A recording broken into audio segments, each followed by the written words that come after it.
Welcome to this episode of 360 Sports, and it is a very special episode. Might not be too familiar with these three people, but they actually produce this show. I'm going to introduce them from Haley all the way to Luke.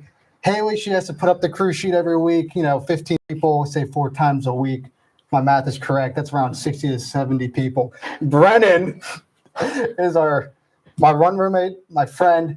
Also, the pitcher that was lights out in the Andrew Matt Softball Club. And from the Andrew Matt Softball Club, star-studded outfielder right here, Luke Stefanisco. You put the scripts together. You do the socials. Let's have a great show. Let's roll right into it. Week 6 started off with an upset. I see some 2 Eagles fans right here. I'm sure they don't want to talk about this right now, but we're going to. The Giants beat the Eagles 34-17 in a great performance by Scadaboo and Jackson Dart. What do you have to say? I mean, you see those 2 guys in the photo. I think those 2 represent the future of the Giants organization, and I mean, it is awesome to see them play. I'm not going to, sugarcoat it as an Eagles fan. This was a really good win for the Giants, but I do think this Eagles offense is just so disenfranchised right now. I mean, you look at it, you watch them play, and it's eerily reminiscent of what we saw at Penn State this season. I mean, just really elementary route concepts. Our run schemes have been terrible. An offensive line that's regressed from one of the best in the entire NFL last year. And it all falls on one man. And most people think Jalen Hurts is that man. It's not. It's Kevin Patullo. Patullo is the second offensive coordinator in the past 3 years. The Eagles have promoted in-house, and it's the second time it hasn't worked. Brian Johnson back in 23 was widely regarded as a mistake being promoted by the Eagles fans. And once again, the Eagles have struck out on a coordinator hire. It doesn't make sense because Nick Sirianni continues to do this, and people continue to blame the coordinator and not Nick Sirianni for making, these decisions. I think Sirianni has a big part in the play calling, and that's the problem, as I don't think Nick Sirianni is a good football coach. I think he's a great motivator of men. I don't know if he is a good football coach in that sense. I feel like that's a different conversation for like a different time. But if we're talking offense, the Eagles, the biggest problem I had with them, they converted 1 for 9 on third downs on Thursday night. That cannot be happening. With this productive of an offense that you have, you should be converting well over that. I mean, yeah, you guys took the words right out of my mouth. I mean, the offense is too vanilla right now. It's too predictable. Opposing teams are picking up on it. I understand the Giants made a lot of improvements to that defense this year. This was still a team that was going to be bottom 5 in the league, arguably, in most cases. And they go out there, and yes, granted, nobody expected Jackson Dart or Cam Scadaboo to play the way they have so far. But still, it's just unacceptable from the Eagles. And I agree with Luke. It all stems from play calling right here. They just can't seem to get it together. If Saquon Barkley is struggling this bad, then there's a big problem. Yeah, I'm happy you brought up Saquon Barkley. If I'm not mistaken, I think Lane Johnson and Landon Dickerson are both injured right now. I could be wrong, but they've both been dealing with kind of, middle of the pack injuries. Yeah. I think Lane Johnson had a stinger a couple weeks ago, and Landon Dickerson tore his meniscus in preseason. Yeah, and I think it shows, wondering why Saquon's taking a step back. Well, when you have 2 Hall of Fame linemen that are out, it's going to hurt them pretty much. But moving on to another upset. The Lions and Chiefs faced off last night, and the Chiefs might be back right now. I don't know. Mahomes has, 7 touchdown passes in the last 2 games, I think it is. I was going to say, they found some steam here. I mean, the Chiefs, we all knew. Everybody was kind of excited about it because we hadn't seen this level of struggle from Kansas City in the Mahomes era almost ever, and they start to lose a couple games, but now in back-to-back weeks, they've kind of found their stride, and I'm not too surprised about this. I mean, we all knew the Chiefs were going to get back to the level that they've been at for ever since Mahomes took his first start in the NFL. And I think they're only going to go up from here. Yes, there were a couple of questionable officiating decisions made in this game against the Lions, not being called against the Chiefs. But I mean, I saw a video today, which I thought was kind of funny.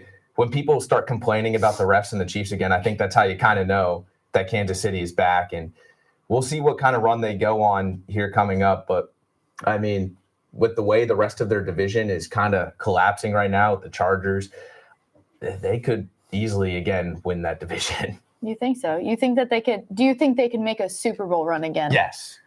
If you have Patrick Mahomes as a quarterback, you can make a Super Bowl run every year. I would disagree. Doesn't matter.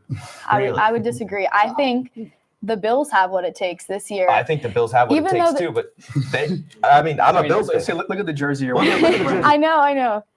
21 years of struggle. I'm not fully confident in what Patrick Mahomes could do anymore. I think everybody was surprised when they came out and lost 2 straight, 3 straight. And I'm not believing it. And I would love to agree believing with it. you, but until we see Mahomes lose to another team in the AFC, and I mean, it looks like it's may not happen this year with Joe Burrow going down, the only guy who's actively in the NFL that's beaten him. I don't think you can say that. I mean, he's been in the Super Bowl 3 straight years. Maybe they won't make it this year. The AFC seems a little more open than what it has in the past, For sure, especially yeah. with Lamar going down. The Ravens are, 1-5 now, if I'm correct? We could potentially see another team, but I don't think you can count out Kansas City. And I mean, last season, I think they're still rallying from the Super Bowl loss. That was the first time that they've gotten punched in the mouth in his career. I mean, on a national stage, like absolutely got smoked. And then they start off the season, 0-3. And now I think they're finally figuring out, okay, we are going to lose. We're going to lose some games. We'll just go back out there and play. And that's what, I mean, Mahomes, it's Patrick Mahomes. He's been in the Super Bowl like every year for right now. So There's one big factor you guys didn't mention, and it kind of surprised me: injuries. I mean, Kansas City's receiving core was really, really banged up in those first few weeks. I mean, Xavier Worthy got taken out by Taylor Swift's fiance in week 1. I mean, that was just like borderline sabotage from Kelsey. I don't know what the design of that play was. Worthy's just kind of coming back right now and finally starting to make plays for Kansas City. Mahomes' second option at wide receiver for a few weeks was Tyquan Thornton. which I didn't even I know he like was on the Tyquan team. Thornton. Yeah. I think he's really underrated. He has but no still, hands. I get your point. He's Yeah. fast, but he has no hands. I mean, and again, that Chiefs offensive line got punched in the face. They made some changes. Joe Tooney's gone from Kansas City, I believe. Yeah, I think it's on Chicago. Yeah, he's on Chicago. They traded him to Chicago.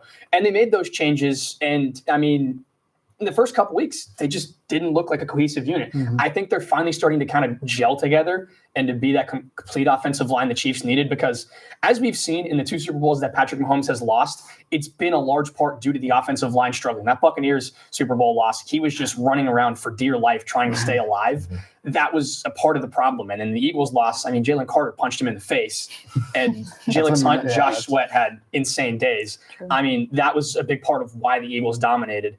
Credit to the Eagles offense on Super Bowl. They got the job done, but Kansas City's offensive line just looked lost, and that was just kind of the decider of that game. Trust me, you don't have to remind me about O-line play. I've been seeing my fair share of them. So let's move on. NFL trade deadline's right around the corner. I can't believe it already is. I mean, I thought it just started a couple of weeks ago, but who do we think is going to get dealt at this trade deadline? I'm looking at a couple of guys on the New Orleans Saints, specifically Chris Olave, Alvin Kamara.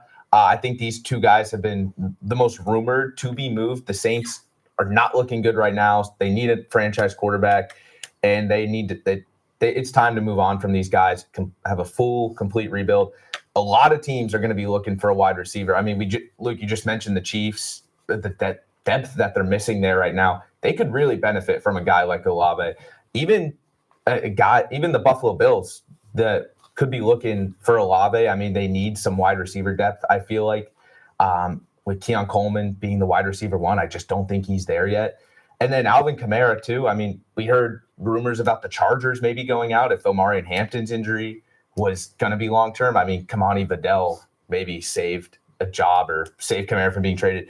But I think if you're New Orleans, you have to look into getting rid of some of these guys while the value is still kind of there. I mean, Kamara's been in the league for a while now. He's earned a reputation. Get him in a good system, he could easily go back to being what he almost was in his prime in Olave, a receiver who hasn't really proven himself to be that elite guy he was supposed to be. But you get him on another team, and maybe there's some potential there.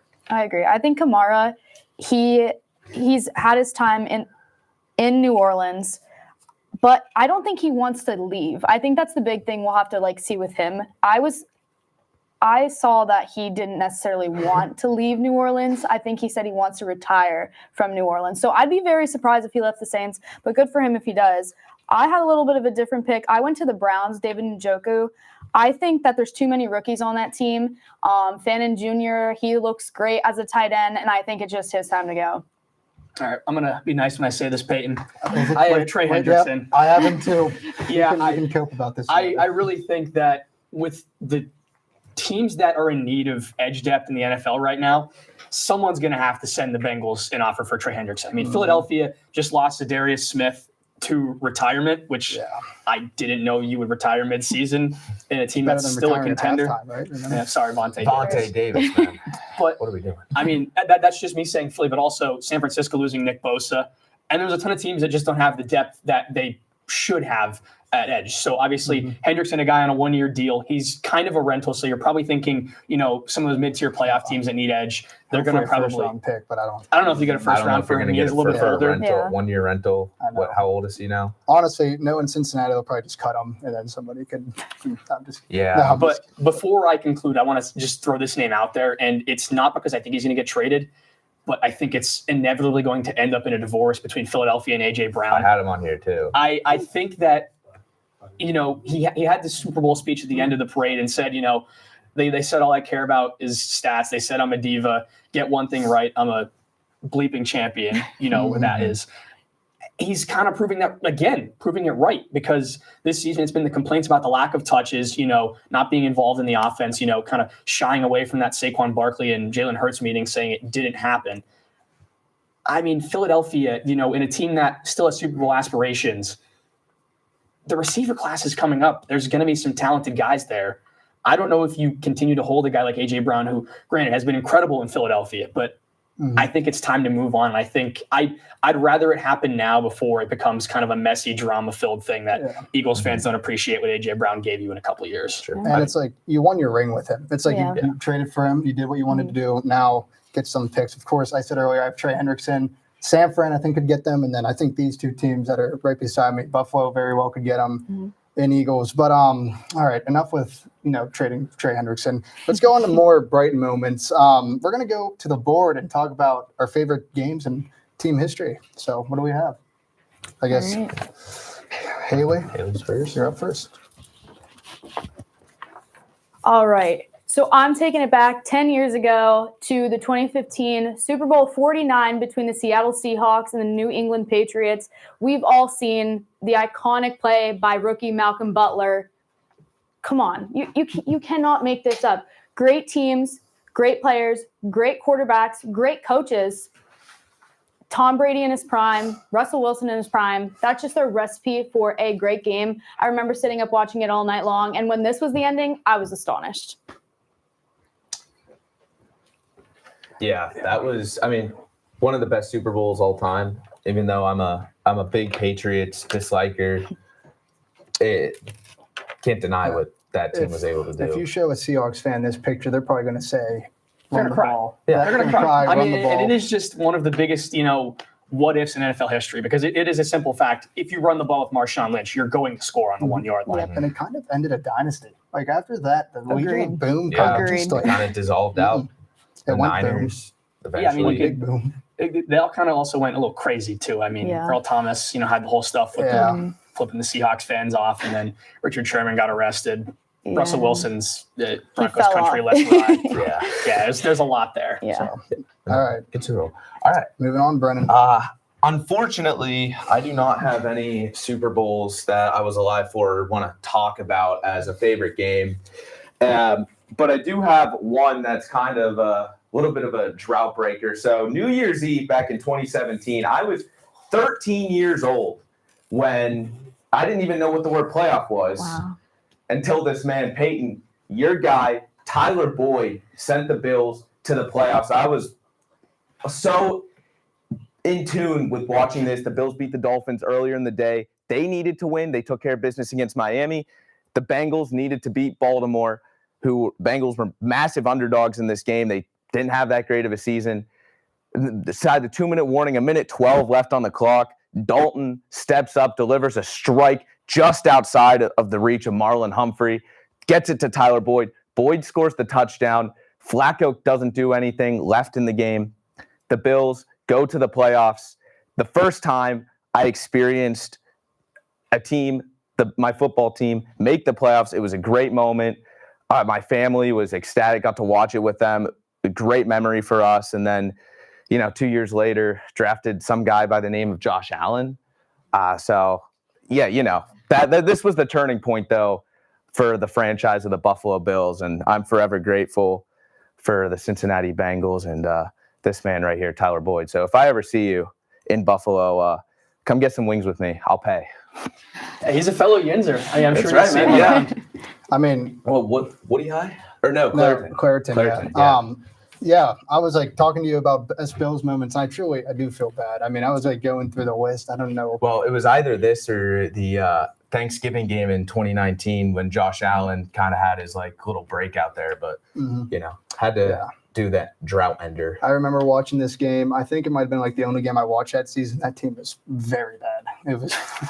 I thought it was cool that Buffalo fans donated so much money to his charity, I yeah. thought that was super sweet. That's why Yeah, I love and I Bills feel like- Mafia. Yeah, I feel like that kind of started this whole Bills Mafia movement with the donating to charities. I mean, they did it after Lamar Jackson went down with his concussion. I mean, and just the snowstorms in 2022, all the donations that poured in. I mean, I think this was kind of like the coming out moment of Bills Mafia. It was there before, but wasn't formed until 2010, I believe, like the official like name, the fan base. So yeah, this was really their coming out party too, as kind of like being a top tier fan base in the NFL. Yeah, definitely a cool moment. All right, Luke, see what you have. All right, it's been a little while since I've strutted over to the board, so I'll take a quick walk here and let me just paint you a scene of this game. The Eagles lost quarterback Carson Wentz late in the 2017 season. Everyone thought the season was over, but a little known backup by the name of Nick Foles stepped into the fold for the Eagles. And maybe, it was fate, maybe it was destiny, but this man played his butt off for the Eagles in the playoffs, got them to the NFC Championship where everybody shined. They dominated the NFL's best defense, the Minnesota Vikings, and people started to believe, could he do this? But there was a juggernaut on the other side in the Super Bowl in the New England Patriots. I'll never forget walking into my friend's house that day. He was a Steelers fan. He looked me dead in the eyes and said, Eagles have no chance of winning this game. But then Eagles head coach Doug Peterson made a huge decision at the end of the first half to call that play right there, the Philly special. From that point forward, there was no chance the Eagles were winning that game. Everything bounced Philadelphia's way, whether it be the Zach Ertz touchdown catch, which was probably an incompletion if you talk about the Jesse James rule earlier on in the season. Then there was the Corey Clement touchdown in the back of the end zone, which was barely a touchdown, managed to get both of his feet in and hold control of the football. Finally, it was Brandon Graham rushing Tom Brady, knocking the football loose with Derek Barnett diving on it. Philadelphia celebrated its first Super Bowl championship for the first time in my life, and I got to celebrate an Eagles championship, which I didn't believe was going to happen after seeing Carson Wentz go down. No matter how Carson Wentz's saga ends in Philly, no matter how Nick Foles' saga ended in Philly, both those guys should never buy a drink in the city of Philadelphia ever again. Yeah, I just realized this like a couple years ago. I didn't realize that was like your guys' first Super Bowl. Yes. I did not. I Yes. thought you could have won like I don't know, one in the 80s or Ball whatever. also, but Ball don't lie. I mean, Miles Jack wasn't down. that is true. Yeah, New England shouldn't have been in that Super Shouldn't Bowl, have but been still, Yeah. we would have beat that Saxonville versus Eagles team. That Would have been amazing awesome. because the Yeah. Eagles team was just pure vibes and Nick Foles versus that Saxonville defense, which The would have been underdog Team of destiny, man. Yeah, it was what it was. And I mean, there's so many guys that like just kind of flushed out after that game, but they were so valuable to the Eagles. I mean, talk about Ronald Darby, Jalen Mills, Torrey Smith had probably his last best year in an NFL uniform. I mean, Brent Selleck, Trey Burton through the Philly special. Mm-hmm. There were so many guys. Halupati Vaitai, another guy, that What a big name. stalwart Wow. tackle. He got a big bag from the Lions and never did anything else, but it was like fate because he played so well for the Eagles down the I stretch feel like that year. in general, that 2017 season was magical. I mean, that moment Liddell had that Andy Dalton miracle game. Yeah, I did have that Yeah. moment. Then the running back group, but you guys had like what, Garrett Blunt, Jay Ajayi. Jay who- Ajayi, If you had him on your Corey fantasy team during those 2 weeks, which I did, you were probably happy. Yeah, this game was insane. I don't know how you won it. A play that sticks out to me is when Brandon Cooks had like a crossing route over the middle and got Malcolm Jenkins. absolutely pummeled. Yeah, that was. Whew. But all right, we're gonna move on. Sadly, I cannot talk about a Super Bowl win, but I can talk about probably the next best thing, which is making the Super Bowl. Where do I start with this game? I remember waking up and I'm talking to my mom and I'm like, Mom, we win this game. We're like right there. We're in the big dance. And it did. And I think I still remember the call. It went something like, a sentence a month ago would sound incomprehensible. From 31 yards, McPherson, Cincinnati is heading to the Super Bowl. I remember makes that catch. I go outside, jump in the snow. I do snow angels for about, probably it felt like an eternity. It was probably only like 5 seconds. And yeah, I wish we could go back to this moment, but So now just got to struggle with Joe Flacco. Listen, the Bengals will get back there. I have full confidence in Joe Burrow. Did you jump off the deck that my dad Yeah, built? you did. Yeah, so it was a fun fact. His dad built the house the deck that I lived in. So it's a fun fact that I learned. I don't even know what I learned, but Okay. yeah, hopefully we can go back there soon. But as long as Joe Burrow's not on the field, I do not have any confidence in anybody See, I unless feel we like get Tom Brady. talk about a quarterback saving a head coach's job. I mean, I know it was like 1 year before Burrow got drafted, but there was talks that Zach Taylor was going to be gone Oh, Do you know? that Yeah, after his 1 year, Yeah. and then Burrow comes in. does that. And do you know Yeah. who the offensive coordinator for the Bengals was that year? Brian Callahan. He just got fired today. Wow. So if we want to talk about getting people jobs, if your quarterback's number 9, you might do it. But yeah, so close, but it's so far away. now Joe you get Brady might praise. be getting one soon. That'd be a good hire. So all right. Let's go into some blind rankings now. You know, jerseys, you look good, you play good. I think that's why Oregon beat us. It's not because they had great jerseys. That's probably why. But let's blind rank some jerseys here and from I think 5. Yeah. Go. Oh, these these. are. I love these. I don't know. Do we want to talk about the on-play field of these jerseys, or just the way they look? I think it just goes by pure look because there's Okay. Yeah, All let's. right. I have to shout out my brother here. He loves these jerseys. I got my but- Keon Coleman but the one. thing is, there's so many other good jerseys. I think you have to put this one at like 3. 3. 3. Wow. I think Two. you have to. Yes, because there's These too might many not be other good ones. color combinations in To the be league. fair, This I is tough though. I like one more jersey over this, and I think you I can think- probably tell what it is. Yeah. But I mean, if we're down with 3, I know Brennan's going to feel a little disrespected. Yeah, but I It's mean, not I think these disrespect. are- I think guys it's should. just the out of fact all that the rivalry jerseys, these are the best ones, and I feel like these are one of the best jerseys in all of football too. hear me out. Coming from a guy who writes the scripts, I think I think Okay. there's a good All right. so we got chance. some insider All right, information. all right. There's on some this insider one, info, and I didn't write this one. This is not me. I have actually no idea what's on here. Shout out I Jacob don't know. Gold. Jacob Gold, thank you you wrote for putting these together. But I have no idea. I literally think that he could have put some really good options on here. I'm okay with 3, even though it is Josh Allen in this jersey. I'm okay with putting I that. think we got 3. 2 people okay go with 3, 1 person that won't like that. So We'll go 3. we'll go 3. All I'll right. concede. I'll concede here. Yeah, that's Like 5. That's 5. Yeah. That is We can just gross. we can go to Yeah. the next one. A That's blue fine. and I don't think we need to ugh. really deliberate on Please, that one. no. Nope. Let's see. Okay. So Come you on. guys The are going Kelly to be Green. Okay. biased No. about Come that. on. I think it's 2. I'm not gonna lie. I think it's probably But I 2. could see putting it at 2. Yeah, I think it's 2 as well. I mean, personally, maybe it's just because I'm a fan. I hope the jersey I do like that I the want to rivalries. see makes an appearance on this show, but I don't know if it will. So I'll let you guys decide too. I think it's 2. I think it's 2. The Kelly We'll Green go is 2. iconic. I definitely feel like I'm okay there's with that. something. I think Gold would have definitely put something nicer here, okay. and that's my we're going thought. 2? Knowing Yeah. Jacob Gold, I think I have you figured out, Gold. I think you're trying to bait me into putting this at 1, and it's not. It's not number 1, even though it is the nicest jersey in the Derek said NFL. it's Yeah. from TikTok. No, I think I figured you out. No, all right, never mind. All right. All right, we got This 2, kid. 3, and 5. This That's kid. where we go. We're gonna move on. See, these could be number 1. This could be 1. I do like these. These This are- is one of the greatest beautiful. color combinations that it just not even a football jersey in general. This is beautiful. Plus, it's Baker It's Mayfield. nice. Shout out Nolan Collery. I mean, I I think love me some Baker Mayfield. I think this has to be. He's a one. warrior. This is man. one. I think I'd this put has this to be at 1. 1. I'd be okay putting this at 1. Okay. Please don't be the jersey that I think it's Oh gonna boy, be. I'm scared. All right. Okay, then that's livable. That's 4. That's That's livable. Yes. 4. That's livable. That's there, livable. there was a time where these used to be arguably the best in the But NFL. Yeah.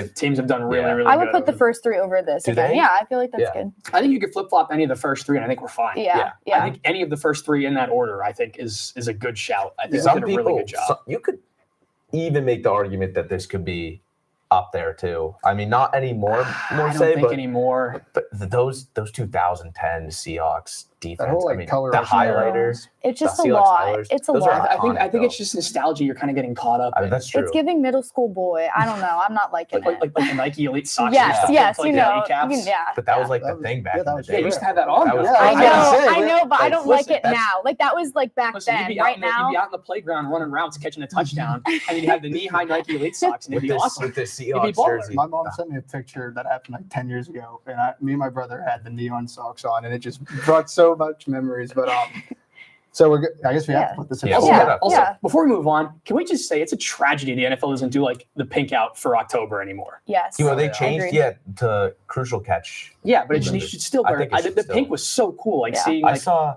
like a thing or someone proposed like they honor a different form of cancer like every week. That way they still have like Yeah. the wear pink Yeah. at least for Yeah. one. I Yeah. think that'd be really cool. I think that'd be a good idea. I just don't know why they kind of stopped it. I mean, I know Devontae Smith and AJ Brown, they wore pink cleats and pink gloves last game. Yeah, Need to bring I don't it know back. why Bring he it stopped. back. I agree. Yeah. They need to bring it bring back. it back. So what we got?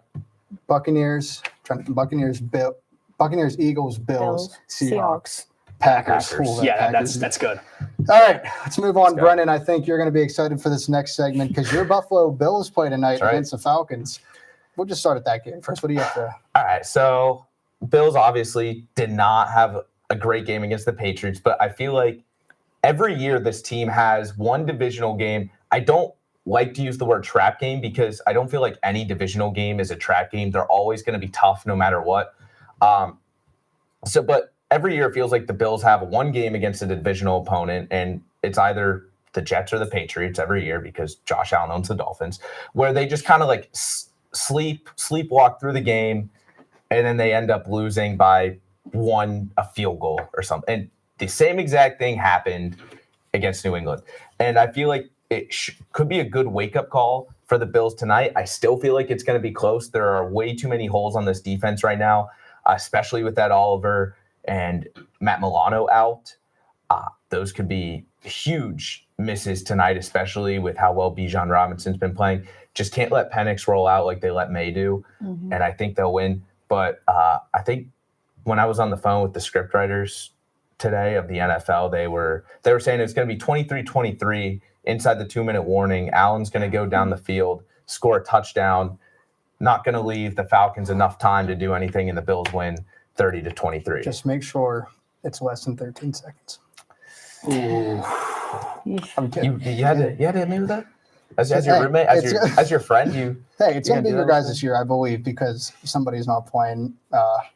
But for the That's why a couple Um, guys aren't playing. yeah, I mean, expect huge game from Bijan Robinson. I think he's going to do well.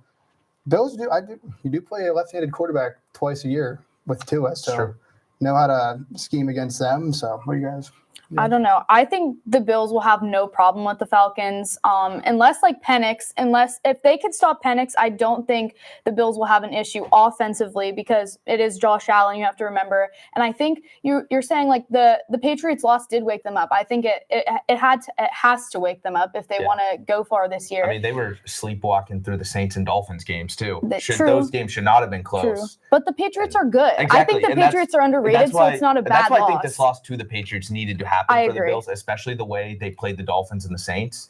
You needed Agreed. a team to kind of like knock you, like wake you up Yeah. and make you realize, hey, just because you're playing teams that aren't on the caliber as you are doesn't mean Yeah. you can't not try against them. I'm under the belief that Pat's loss was a fluke. And then that's just my Mhm. take on it. I don't think the Patriots are a better team than the Bills. And I have family members that are Patriots fans, and I'd say that to their face. I think the Bills are just a better football team. Mhm. The Patriots just had their number on that Yeah, night. again. And then that's just how football works. I mean, again, the Broncos almost just lost to the Jets. Are the Jets a better team than the Broncos? No, but they had to deal with a cross-Atlantic flight in Right. London where nobody wants to play in Yeah. London. I'm sorry, but Like I have you said, seen what they eat over there in London? It's not good food. Fish and It's chips. just not good food. They eat like they're still under bombing in World War II sometimes. it's true. It is kind of crazy to me to see the cuisine they eat. But listen, weirdly off topic there. Sorry, I had to get that out of my mind. Yeah, I have the Bills. You're holding it in Yeah. for a while. I have the Bills. Michael Penix isn't that great. Bijan Robinson's kind of that entire offense. I think the Bills stuff him. I think Yeah. it's going to be a James Cook masterclass tonight, in my opinion. I think he has a solid day. Allen will contribute as Yeah. he typically does because he's Josh Allen. Mhm. I have the Bills winning 31-20. Yeah, I'm happy you brought up last week's game. I just think it shows how hard it is to win football games. I Yeah. mean, you saw the Patriots in 07 go undefeated and lose in the Super Bowl. Dolphins are the only team to do that. But we actually have a double header tonight. We have one more game. It is the Commanders versus the Bears. Who's gonna have an impact in this game? It is NFC East. I'll start, I guess, NFC East foes. Caleb Williams is actually having a decent year. He's surprised me, especially with the changes the Bears made, bringing in some new guys. I really did dislike them drafting Colston Loveland in the first round when there was, a lot better options available at that position. There was a better option at tight end, but I also think you didn't need a tight end. That is true. There's a lot more pressing matters. Ryan Poles is probably hoping the Bears continue to win because he's probably hoping they win because he's going to lose his job if they lose games, especially if Colston Loveland underperforms. I think the Bears do stand a better chance than people give them credit for. Mm-hmm. Washington doesn't have Terry McLaurin. Debo Samuel is their premier target, and they have the industry plant, Bill Jakrowski-Merritt, who is, again, I think the first ever NFL industry plant. You guys have never heard of this dude, and now he's all over NFL social medias. I don't believe the hype. Yeah. I don't know. I would have to disagree. I think the Commanders take this. Terry McLaurin is out, but either way, I love the matchup between the Commanders. You have two young quarterbacks. It should be a good game. I just think the Commanders with the home field advantage. Jaden Daniels, he's looking good. Not great, but solid. I think the Commanders take it tonight, no problem. I got the Bears. And I mean, you have to remember how this game ended last year. And that sticks with players. You guys play football. You can attest to something like that. That's going to be in the back of these players' minds. I know there's a lot of roster turnover in the offseason from both of these teams, but there are still guys from those teams that were there last year. How this game ends. Caleb Williams playing well. Terry McLaurin out, a huge loss for Jane Daniels. I think the Bears get this done. Yeah. Haley, I'm sorry. You're going to be the only one picking the Commanders. You mentioned Caleb Williams. I'm going to mention a fellow first-round pick in the same draft class, Rome Odunze. He has been balling this season. 20 catches, 296 yards, which isn't a lot, but he has 5 touchdowns. Every fourth catch he has this season is a touchdown, and he's finally breaking out. Ben Johnson, you mentioned Loveland. I can only imagine if they had Warren with what Ben Johnson could do with that offense, but it's just, I don't know. I think the Bears, I know Washington won the NFC Championship last year. I just think this is they're a better team, and I think they're going to be a better team tonight, and I think they're going to bring home the W. So I'm sticking with Jaden Daniels. I'm sticking with Jaden Daniels here. Sophomore slump, Jaden Daniels. It always happens. So, well, sadly, we cannot talk about football all day. The episode is over. Tune in tomorrow, though, for more 360 all week, same time, same place. Come on, you know where it's at.